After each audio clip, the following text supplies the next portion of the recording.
La parole est à notre collègue Micheline Jacques pour le groupe Les Républicains.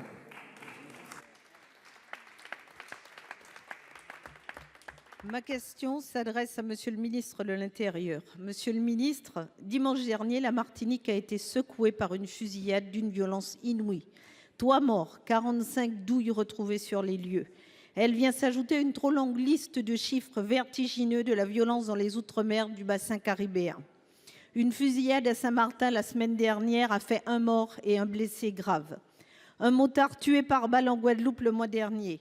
La Guyane est le premier département le plus meurtrier de France avec 20,6 meurtres pour 100 000 habitants. Viennent ensuite la Guadeloupe avec 9,4 pour 100 000 habitants et la Martinique avec 6,4 et déjà 24 meurtres depuis le début de cette année. Au total, depuis le début de l'année, on compte environ 1 homicide par semaine dans les outre-mer caribéens. Seul Saint-Barthélemy échappe à ces funestes statistiques. Au moins en partie, ces crimes par arme à feu sont liés au trafic de drogue et d'armes. Plus d'1 millier d'armes ont été saisies en 2024 et les saisies de drogue atteignent des records. Ces chiffres indiquent que votre action porte ses fruits, qu'elle ne doit pas faiblir et au contraire s'amplifier. Le mois dernier, j'ai appelé ici même à être vigilant car un hub de la drogue et des armes est en train de se constituer à 900 km de la France, en Haïti. Je réitère ma demande d'amplification de la sécurisation dans les territoires, mais aussi ceux de la coopération, sans lesquels nous ne viendrons pas à bout de ce phénomène de violence qui est multinational.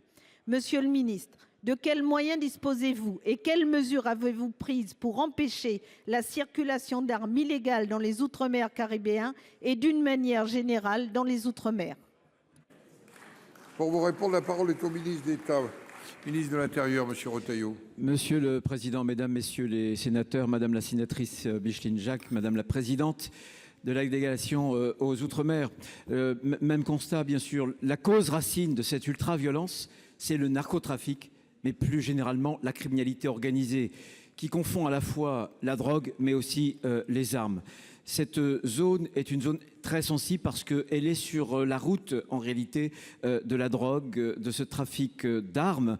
D'ailleurs, l'Office français, notamment de la drogue, a estimé que 55% du total des saisies de drogue, en réalité, avait comme provenance géographique la zone caribéenne. J'ai répondu il y a quelques instants dans une précédente question aux mesures de riposte immédiate. Je voudrais me concentrer sur les mesures structurelles qui concernent précisément la criminalité organisée.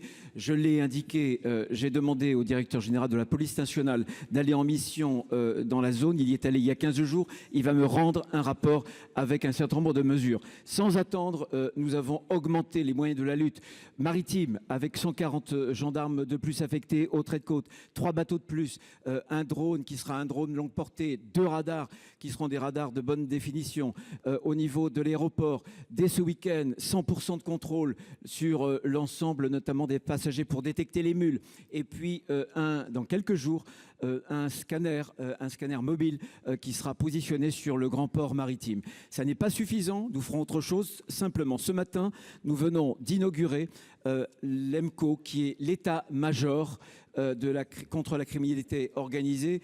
Ce sera un dispositif, c'est capital. Il est issu d'ailleurs du texte narcotrafic et il va concentrer dans un même lieu l'ensemble des services de renseignement, de 4 ministères, l'ensemble des services d'enquête. Cela va nous donner déjà des moyens et d'ores et déjà, les personnels qui sont affectés, ce sera la direction nationale de la police judiciaire, avec les douanes, etc., nous ont indiqué qu'ils sentaient déjà les mesures et l'efficacité que ce dispositif permettrait de déployer. Voilà, je voudrais vous dire la détermination totale et cette zone n'est pas sous contrôle, mais croyez-moi, nous refusons la fatalité et nous entreprendrons évidemment d'autres mesures pour protéger nos habitants d'outre-mer là-bas. Micheline Jacques, quelques secondes. Merci, Monsieur le ministre. Je ne doute pas que votre action et votre détermination redonnera de l'espoir à nos populations ultramarines qui vivent dans la peur. Merci. Merci.